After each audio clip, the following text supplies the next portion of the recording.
Hello coders, तो स्वागत है आपका आज के एक और नए वीडियो में। तो आज के इस वीडियो में हमारा जो चैप्टर 6 है ICD-10 का, इसको हम यहाँ पे स्टार्ट करेंगे, जिसमें कि हम यहाँ पे नर्वस सिस्टम के रिलेटेड जितने भी डिसीज है इससे रिलेटेड कंडीशन को हम यहाँ पे डिस्कस करेंगे। नेक्स्ट गाइडलाइन है पोस्ट ऑपरेटिव पेन। ठीक है, तो पोस्ट ऑपरेटिव पेन का मतलब यहाँ पे क्या होता है, किसी प्रोसीजर के बाद में अगर यहाँ पे क्या कोई सा पेन अगर हमें यहाँ पे देखने को मिल रहा है तो हमारा क्या पोस्ट ऑपरेटिव पेन हमारे यहाँ पे कहलाता है, जिसको कि हम यहाँ पे पोस्ट पोस्टल पेन भी हम यहाँ पे बोलते हैं। ठीक है, तो यहाँ पे ये गाइडलाइन क्या बोलती है कि पोस्ट पोस्टल पेन को कोड करने के लिए हमें यहाँ पे क्या डॉक्यूमेंटेशन हमें यहाँ पे चेक करना पड़ेगा। ठीक है, जब तक क्लियरली डॉक्यूमेंट नहीं रहेगा कि पेशेंट को यहाँ पे क्या पोस्ट ऑपरेटिव पेन है, ठीक है, तब तक हम यहाँ पे क्या ये जो हमारे पोस्ट ऑपरेटिव पेन वाले जो कोड है G89 सीरीज के, इसको हम यहाँ पे यूज नहीं करेंगे। ठीक है, देन आगे इन्होंने बताया कि ये जो हमारे कोड है पोस्ट पोस्टल पेन वाले, जिसमें हमारे यहाँ पे पोस्ट थोरेकोटमी वाले पेन है या फिर अदर पोस्ट ऑपरेटिव पेन वाले जो कोड आते हैं। ठीक है, तो अगर यहाँ पे उन्होंने स्पेसिफाई करके नहीं रखा कि ये जो हमारे पेन है वो हमारा अक्यूट है या फिर क्रोनिक है, ठीक है, तो बाय डिफॉल्ट हम यहाँ पे इसको ऐसा अक्यूट फॉर्म वाला कोड हम यहाँ पे यूज करेंगे। ठीक है, फॉर एग्जांपल यहाँ पे पेशेंट को क्या इन्होंने स्पेसिफाई करके रखा है कि पेशेंट को पोस्ट थोरेकोटमी पेन है। ठीक है, लेकिन यहाँ पे इन्होंने स्पेसिफाई नहीं किया है कि जो हमारा पोस्ट थोरेकोटमी पेन है वो हमारा अक्यूट पोस्ट थोरेकोटमी पेन है या फिर हमारा क्रोनिक पोस्ट थोरेकोटमी पेन है। ठीक है, तो इस कंडीशन में हम क्या करेंगे, जो हमारा बाय डिफॉल्ट हमारा रहेगा वो हमारा अक्यूट रहेगा। ठीक है, तो हम यहाँ पे अक्यूट पोस्ट थोरेकोटमी पेन वाला जो कोड है G89 सीरीज का, इसको हम यहाँ पे यूज करेंगे। अभी नेक्स्ट गाइडलाइन है कि रूटीन और expected post operative pain immediately after surgery should not be coded. ठीक है, तो जो हमारे यहाँ पे रूटीन और जो एक्सपेक्टेड पेन रहता है इमीडिएटली आफ्टर सर्जरी, मतलब ऑपरेशन या फिर सर्जरी करवाने के बाद में जो इमीडिएटली पेन होता है, ठीक है, उसके लिए मैं यहाँ पे क्या ये जो हमारे कोड है पेन वाले, इसको हम यहाँ पे क्या कोड नहीं करेंगे। नेक्स्ट गाइडलाइन क्या है, post operative pain not associated with specific post operative complication. ठीक है, तो ये गाइडलाइन क्या बोलती है कि अगर यहाँ पे क्या पोस्ट ऑपरेटिव पेन है पेशेंट को, मतलब कि ऑपरेशन के बाद में कुछ स्पेसिफिक यहाँ पे पेन देखने को मिल रहा है जो कि रूटीन नहीं है, मतलब कि जो असामान्य पेन है। ठीक है, तो अगर उस कंडीशन में यहाँ पे क्या ये जो हमारा स्पेसिफिक पोस्ट ऑपरेटिव कॉम्प्लिकेशन, मतलब कि किस कॉम्प्लिकेशन की वजह से यहाँ पे पेशेंट को ये पेन हो रहा है, वो अगर हमारे यहाँ पे स्पेसिफाइड नहीं है, तो उस कंडीशन में हम यहाँ पे क्या करेंगे, ये जो हमारा कोड है G89 सीरीज का ये जो कोड है, इसको हम यहाँ पे क्या कोड करेंगे। नेक्स्ट गाइडलाइन क्या आएगी, post operative pen associated with specific post operative complication. ठीक है, अभी यहाँ पे जो पेशेंट को पोस्ट ऑपरेटिव पेन है, ठीक है, ये हमारा किसी एसोसिएटेड पोस्ट ऑपरेटिव कॉम्प्लिकेशन की वजह से है। ठीक है, मतलब एग्जाम्पल के लिए यहाँ पे उन्होंने बता के रखा है पेनफुल वायर सुजर से। ठीक है, तो ये हमारी क्या पोस्ट ऑपरेटिव कॉम्प्लिकेशन है, मतलब किसी पर्टिकुलर सर्जरी के लिए यहाँ पे इन्होंने सुजर्स यहाँ पे लगाए होंगे जो कि हमारे यहाँ पे क्या पेन कर रहे हैं। ठीक है, तो इस कंडीशन में हम यहाँ पे क्या करेंगे, जो भी हमारी पार्टिकुलर हमारी जो पोस्ट ऑपरेटिव कॉम्प्लिकेशन है, इसको हम यहाँ पे क्या एज ए प्रिंसिपल डायग्नोसिस हम यहाँ पे कोड करेंगे। ठीक है, जो कि हमारे यहाँ पे क्या चैप्टर 19 वाले जो कोड्स हैं, ठीक है, इस सीरीज से हम यहाँ पे कोड करेंगे। देन इसके बाद में जो हमारे यहाँ पे रहेगा, जिस भी टाइप का अगर हम यहाँ पे उन्होंने स्पेसिफाई करके रखा है pain, acute pain, chronic pain, post operative pain जो हमारा रहेगा। ठीक है, देन इसके बाद में अगर यहाँ पे उन्होंने स्पेसिफाई करके रखा है कि हमारा पोस्ट ऑपरेटिव पेन है, तो इसको हम यहाँ पे क्या ऐसा एडिशनल डायग्नोसिस हम यहाँ पे कोड करेंगे बेस्ड ऑन हमारे यहाँ पे क्या पेन हमारा अक्यूट है या फिर क्रोनिक है उसके अकॉर्डिंग। अभी हम यहाँ पे कुछ और सिनेरियोस को यहाँ पे डिस्कस कर लेते हैं। Patient is admitted to the hospital with acute testicular pain.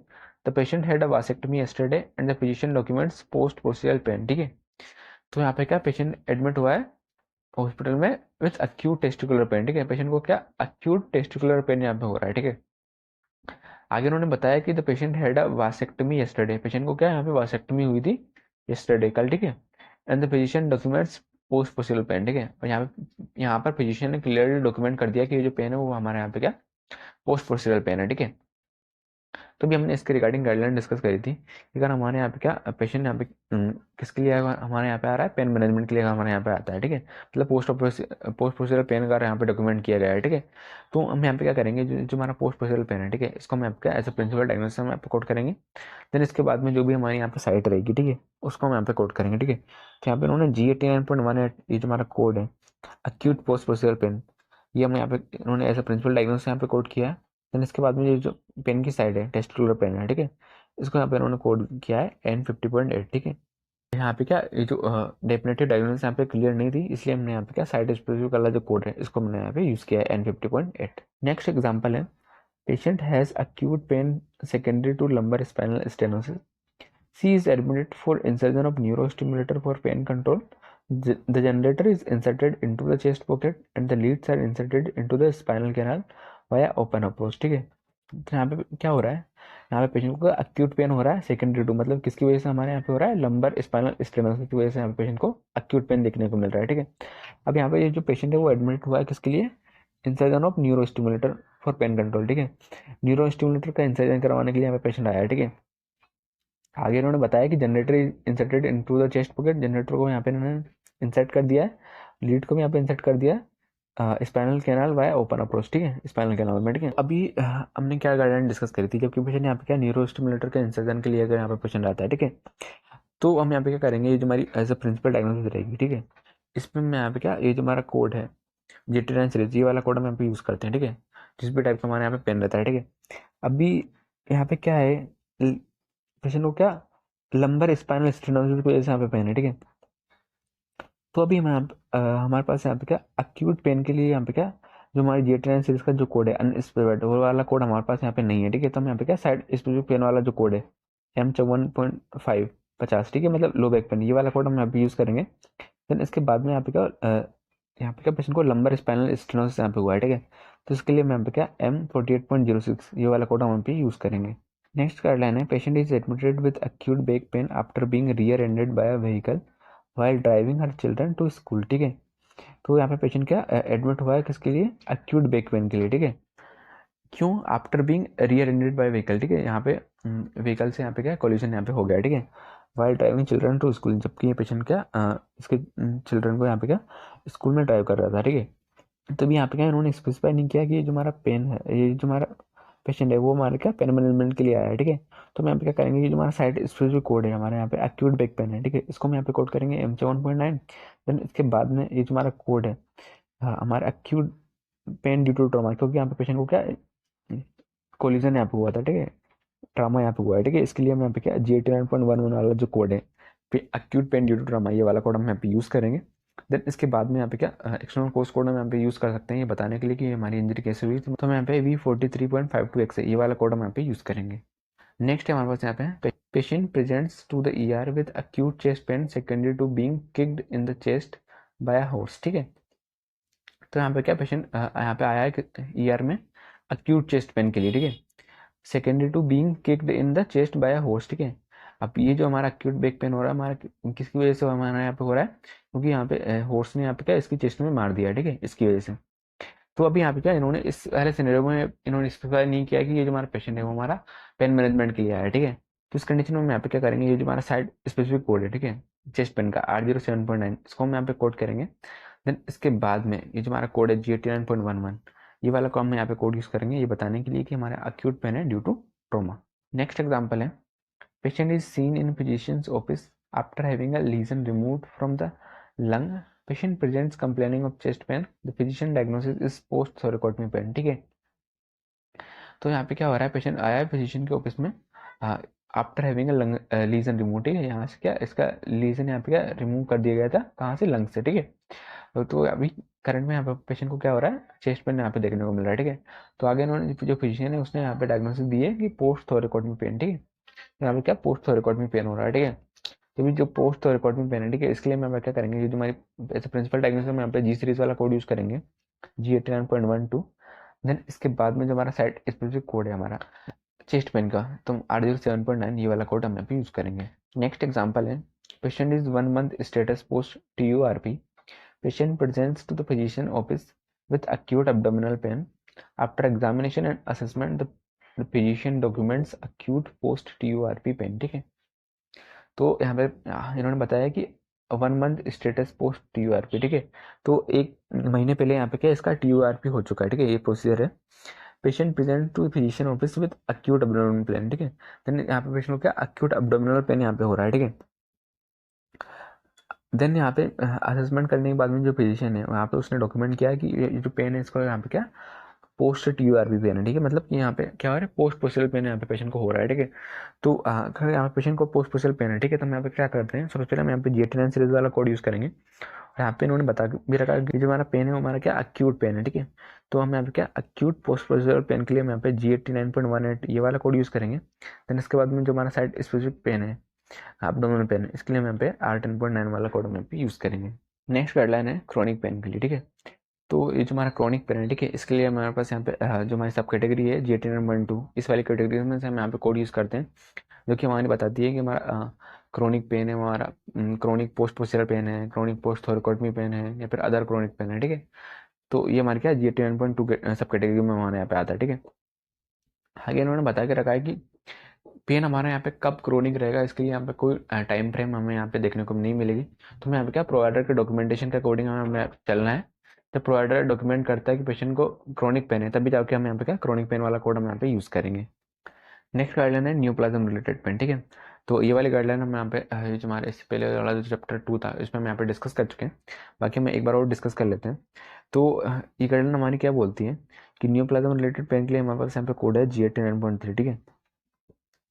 तो इसके अकॉर्डिंग हमें यहाँ पे क्या करना है कि अगर हम पेशेंट को क्या न्यूप्लाज्म से रिलेटेड पेन है, ठीक है, न्यूप्लाज्म की वजह से पेन है, तो हम यहाँ पे क्या करेंगे, इसके लिए हम यहाँ पे GATN-9.3 ये वाला कोड हम यहाँ पे यूज़ करते हैं, ठीक है। अभी नेक्स्ट गाइडलाइन बोलती है कि हमें यहाँ पे सिक्वेंसिंग कैसे करनी है, कब हमें यहाँ पे GATN-9.3 ये वाला कोड यूज़ करना है एज अ प्रिंसिपल डायग्नोसिस, और कब हमें इस वाले कोड को एज अ सेकेंडरी डायग्नोसिस हमें यहाँ पे कोड करना है, ठीक है।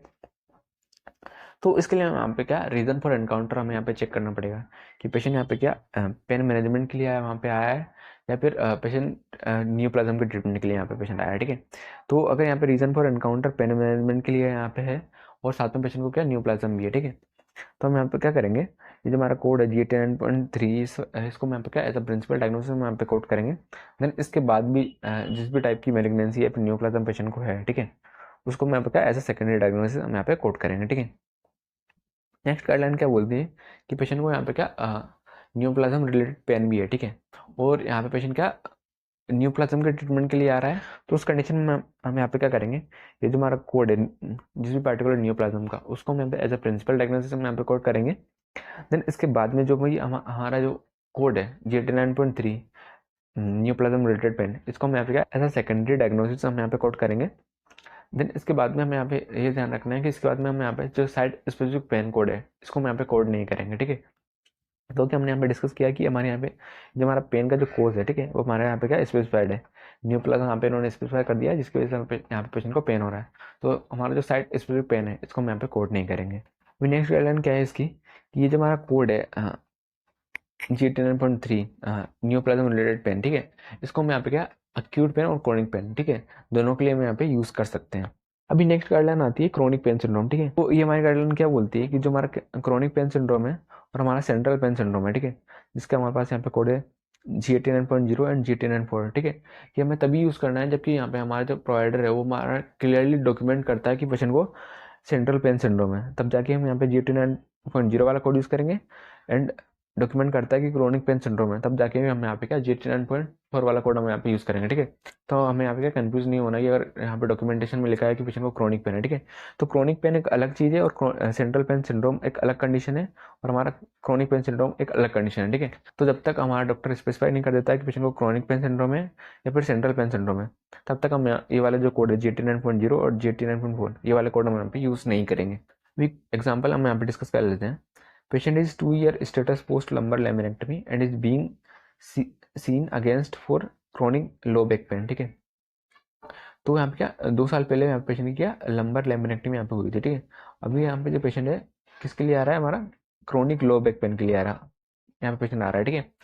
तो क्रोनिक लो बैक पेन, ठीक है, तो हमने यहाँ पे डिस्कस किया था कि पेशेंट को अगर यहाँ पे पोस्ट प्रोसीजर पेन रहेगा, ठीक है, तो हम यहाँ पे क्या करेंगे, ये जो हमारा कोड है GATN-9.28, इसको हम यहाँ पे एज अ प्रिंसिपल डायग्नोसिस हम यहाँ पे कोड करेंगे। देन इसके बाद जो भी हमारी साइट है, ठीक है, उसको हम यहाँ पे कोड करेंगे, ठीक है। तो हमारे यहाँ पे साइट इन्होंने देख रखी है लो बैक है, ठीक है, तो हम यहाँ पे M5485 वाला कोड हम यहाँ पे as a secondary diagnosis code करेंगे। नेक्स्ट है हमारे पास यहाँ पे example, patient is admitted for pain control due to metastatic bone cancer, patient has a past history of breast cancer treated with surgical removal, ठीक है।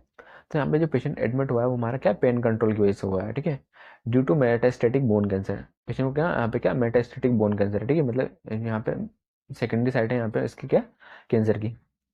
Then patient has a history of breast cancer treated with surgical removal, ठीक है। तो यहाँ पे जो patient को क्या पहले ब्रेस्ट कैंसर था, जिसको कि यहाँ पे इन्होंने सर्जिकल रिमूव करके यहाँ पे ट्रीट कर दिया, ठीक है। तो ये जो ब्रेस्ट कैंसर है ये इसकी प्राइमरी साइट है, जो मेटास्टेटिक साइट है यहाँ पे बोन कैंसर ये हमारी इसकी सेकेंडरी साइट है, ठीक है। और ये जो हमारा पेशेंट है वो हमारा रीजन फॉर एनकाउंटर हमारे यहाँ पे क्या पेन मैनेजमेंट के लिए यहाँ पे पेशेंट आया, ठीक है। तो उसके रिगार्डिंग हमने यहाँ पे गाइडलाइन डिस्कस करी थी कि अगर यहाँ पे पेशेंट को नियोप्लाज्म रिलेटेड पेन रहता है, ठीक है, और रीजन फॉर एनकाउंटर अगर हमारे यहाँ पे क्या पेन रहेगा, तो हम यहाँ पे ये जो हमारी GT9.3 है, ठीक है, इसको हम यहाँ पे एज अ प्रिंसिपल डायग्नोसिस यहाँ पे कोड करेंगे, ठीक है। सबसे पहले हम यहाँ पे GT9.3 ये वाला कोड हम यहाँ पे यूज करेंगे। देन इसके बाद में जो भी हमारा यहाँ पे नियोप्लाज्म है, ठीक है, अब हमारे पास यहाँ पे क्या मेटास्टेटिक बोन कैंसर है, मतलब secondary malignant neoplasm of bone, इसको हम यहाँ पे कोड करेंगे as a secondary diagnosis C79.51। Then इसके बाद में यहाँ पे पेशेंट को क्या पहले यहाँ पे क्या ब्रेस्ट कैंसर था, ठीक है, तो उसमें हम यहाँ पे क्या हिस्ट्री कोड यूज करेंगे G85.3। नेक्स्ट एग्जाम्पल है patient was admitted for back pain due to vertebral metastasis and MRI indicates that the disease has progressed. Patient has a history of prostate cancer with surgical removal। तो अभी हमें यहाँ पे क्या इस scenario को coat करना है, ठीक है। तो यहाँ पे पेशेंट एडमिट हुआ है बैक पेन के लिए, किसकी वजह से, ड्यू टू वर्टिब्रल मेटास्टेसिस, ठीक है। तो वर्टिब्रल मेटास्टेसिस की वजह से यहाँ पे पेशेंट को क्या बैक पेन हो रहा है, ठीक है। तो MRI यहाँ पे हुई है जो कि हमारे यहाँ पे क्या बता रही है कि डिसीज हैज प्रोग्रेस, ठीक है। तो यहाँ पे क्या डिसीज प्रोग्रेस हो चुका है और यहाँ पे पेशेंट को क्या history of prostate cancer with surgical removal, ठीक है। तो पेशेंट को क्या यहाँ पे पास्ट में पेशेंट को प्रोस्टेट कैंसर था, ठीक है, जो कि यहाँ पे उन्होंने क्या सर्जिकली रिमूव करके ट्रीट कर दिया, ठीक है। तो भी आप यहाँ पे चेक करोगे तो यहाँ पे क्या पेशेंट को क्या यहाँ पे बैक पेन तो हो रहा है, ठीक है, किसकी वजह से, हमारा वर्टिब्रल मेटास्टेसिस मतलब नियोप्लाज्म रिलेटेड पेन तो है, ठीक है, लेकिन यहाँ पे पेशेंट क्या पेन मैनेजमेंट के लिए यहाँ पे पेशेंट नहीं आया, ठीक है। रीजन फॉर एनकाउंटर हमारे यहाँ पे क्या पेन मैनेजमेंट नहीं है, तो हम यहाँ पे क्या करेंगे, ये जो हमारा कोड है नियोप्लाज्म का, इसको हम यहाँ पे कोड करेंगे C79.51। देन इसके बाद में जो हमारा कोड है GT9.3, इसको हम यहाँ पे कोड करेंगे। देन इसके बाद में यहाँ पे पेशेंट को क्या हिस्ट्री थी हमारी यहाँ पे नियोप्लाज्म की, तो हम यहाँ पे Z85.46 इसको हम यहाँ पे क्या इसके बाद में कोड करेंगे। तो आई होप गाइस कि आपको वीडियो क्लियर हुआ होगा और आपको वीडियो हेल्पफुल लगा होगा। अगर आपको वीडियो हेल्पफुल लगा है तो वीडियो को लाइक जरूर कर देना, दोस्तों के साथ शेयर भी कर देना। तब तक के लिए बाय, मिलते हैं नेक्स्ट वीडियो में।